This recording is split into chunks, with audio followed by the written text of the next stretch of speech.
اس وقت مرزا محمد علی انجینئر، وہ بھی اپنے آپ کو عالم کہتا ہے اور کہتا ہے تمام جو علماء ہیں وہ چورن یا پھکی بیچ رہے ہیں، ان کے الفاظ ہیں، میری یہ جرت نہیں ہے، ٹھیک ہے۔ پھر میں ساحل ادیم صاحب کی طرف بھی آؤں گا، جو خاتون بیٹھی ہیں بغیر پردے کے، دوسری خاتون کو وہ کہتے ہیں میں اس خاتون کا سپورٹر نہیں ہوں، لیکن اگر ایک شخص طاغوتی نظام کو چیلنج کر رہا ہے، کیا وہ شخص یہ نہیں دیکھتا کہ میرے سامنے ایک عورت بغیر پردے کے بیٹھی ہے اور دوسری عورت بھی بغیر پردے کے، میں دونوں سے پوچھ رہا ہوں کہ طاغوتی نظام کیا ہے، اور طاغوتی نظام جو ہے وہ اگر تمہیں اس کا مطلب نہیں پتا تم جاہل ہو۔ میں بھی سمجھتا ہوں جسے طاغوت کا مطلب نہیں پتا وہ جاہل ہے، جو اللہ اور اس کے رسول کے حدود قدس شریعت کو نہیں سمجھتا وہ جاہل ہے۔ لیکن جب علماء عورتوں کو بے پردہ کر کے سامنے بیٹھ کے، بچے واقعہ کربلا ہو، چاہے روزے کے فضائل ہوں، چاہے اسلام کی بات ہو، وہ جب اس طرح کی بات کریں اور دوسرے ایک جہنم میں بیٹھ کے باقی علماء کی دھجیاں اڑائے، تو عالم کسے مانے؟ اور وہ وائرل بھی ہیں۔ میں آپ کو ایک بات بتاتا ہوں، یہ جو آپ نے بات کی ہے نا، آپ کے سوال میں اس کا جواب موجود ہے۔ سوشل میڈیا، جی سوشل میڈیا کا دور ہے نا، جن کو سوشل میڈیا نے اسکالر بنایا ہوا ہے، وہ حقیقت میں دین کے طالب علم نہیں ہے۔ اور میں یہ سمجھتا ہوں کہ لوگوں کو یہ اویئرنیس پہنچانے کی ضرورت ہے کہ آپ نے دین لینا کہاں سے۔ آپ نے یہ جو باتیں کی ہیں تو میرے دماغ میں تو اب ساحل ادیم کی بھی بات کی ہے، مرزا کی طرف بھی آتا ہوں۔ ساحل ادیم کی جو آپ نے بات کی ہے، دنیا میں کوئی بھی بندہ ہو، اس سے ایک ایسا سوال کیا جا سکتا ہے کہ اس کا جواب دے اور وہ کہا جائے کہ تجھے اس کا جواب نہیں آتا تو جاہل ہے؟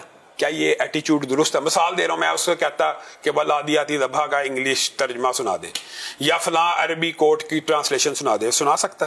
نہیں سنا سکتا۔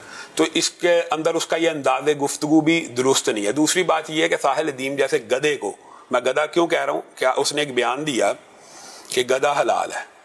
کوئی گدھا ہی کہہ سکتا گدھا حلال ہے؟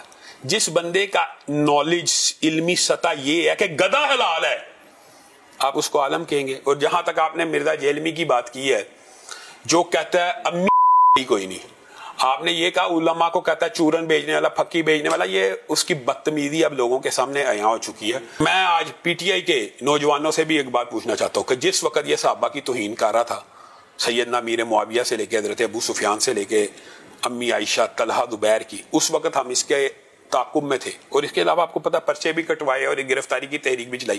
اس وقت اس کو سب سے زیادہ سپورٹ کون کرتا تھا؟ پی ٹی آئی کا شخص، پی ٹی آئی کا نوجوان، کیونکہ یہ تب عمران خان کے حق میں کچھ بیانات دے چکے ہوئے تھے۔ آج کہاں کھڑے ہیں وہ پی ٹی آئی کے نوجوان، جب اس نے عمران خان کے بارے میں کتنی غلط گفتگو کی ہے نا، ٹھیک ہے، تو آج پی ٹی آئی کے نوجوان اس کے خلاف ہو گئے۔ کاش وہ اس وقت اٹھتے کہ جب وہ صحابہ کی حرمت کے اوپر حملہ آور تھا۔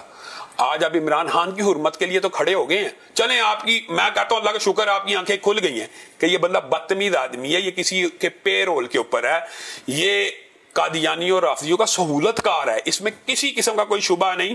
آپ کے ساتھ کئی دفعہ ڈسکشن ہوئی، اس نے کہا نہیں کہ قادیانی رسول اللہ صلی اللہ علیہ وسلم کی امت میں اٹھیں گے اور پل صراط پہ علیحدہ ہوں گے، اور وہ بھی آپ نے اس کا ڈائلاگ سنا ہوگا کہ قادیانی ان سے تو بہتر ہی ہے نا، اہل کتاب سے تو بہتر ہی ہے نا، اہل کتاب سے بہتر ہے، بالکل اس نے کہا تھا انا للہ و انا الیہ، اہل کتاب بہتر ہیں۔ مرتد کو یہ کہہ رہا کہ وہ اہل کتاب سے بہتر ہیں، جو ختم نبوت کا منکر ہو جائے اس۔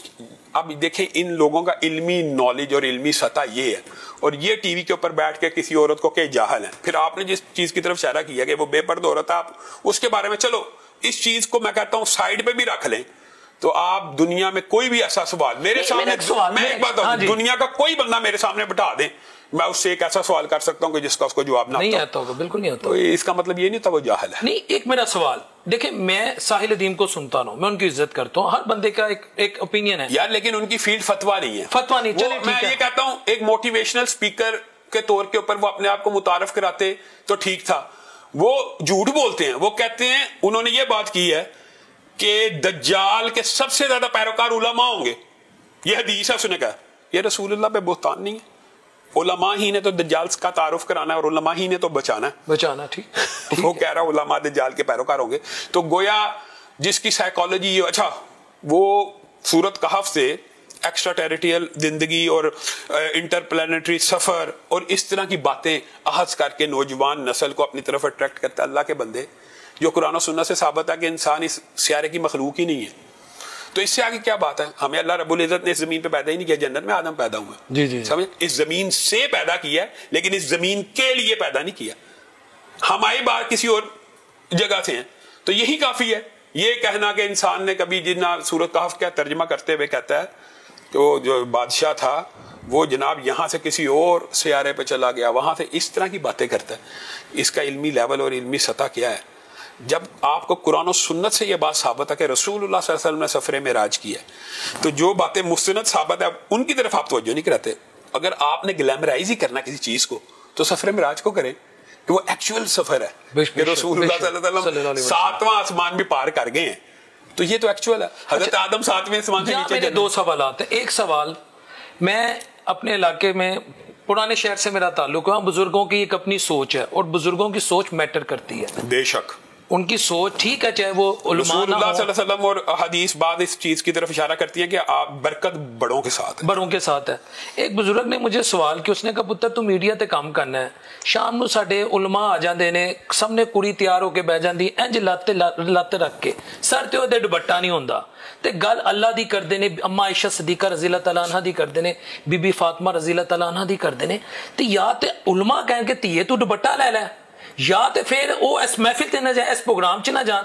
تو میں ساحل ندیم صاحب اس طرح جتنے بھی اسکالر ہیں, میرا یہ سوال نہیں بنتا کہ آپ جب اللہ رسول کی بات کریں, قوم کی بیٹیوں کو موٹیویٹ کریں, آپ کے سامنے خاتون جس حالت میں, کیا اس کی شریعت اجازت دیتی ہے؟ سنو میرا سوال یہ ہے بلال بھائی, بنیادی طور کے اوپر اگر آپ نے شرعی تناظر میں یہ بات کی ہے نا, تو اسلام کے اندر میرا اور آپ کا جو ذمہ ہے نا وہ ابلاغ ہے. آپ مقتدر بھی ہیں, یعنی آپ کے پاس قوت نافذہ ہے, تب آپ امپلیمنٹ بھی کر سکتے ہیں. لیکن اگر آپ ایک عوامی, ایک ریاست کے عام شہری ہیں, تو آپ کسی کو زبردستی یہ نہیں کہہ سکتے کہ دوپٹہ پہن. آپ ابلاغ کریں گے کہ دوپٹہ پہننا شریعت میں ہے. ٹھیک ہے.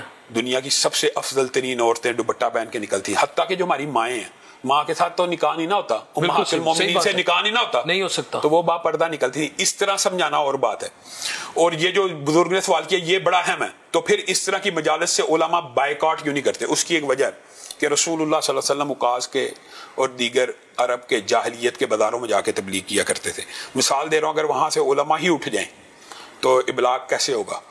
تو یہ ہاں ابلاغ کرتے رہنا چاہیے, ایک فاصلہ جو شرعی ہے اس کو برقرار رکھتے رہنا چاہیے, لیکن یہ کہہ دینا کہ ان پروگراموں کا سیرے سے بائیکاٹ کر دینا چاہیے, پھر ایک سپیس پیدا ہو جائے گی تو کہیں کسی نے تو فل کرنی ہے, کوئی عالم دین کو. یہ تبلیغ کا ایک پہلو لازمی ہے, اور یہ اس کی ایک روایات بڑی تفصیلی بھی موجود ہے کہ رسول اللہ صلی اللہ علیہ وسلم خود میلوں میں جا کے تبلیغ کرتے ہیں.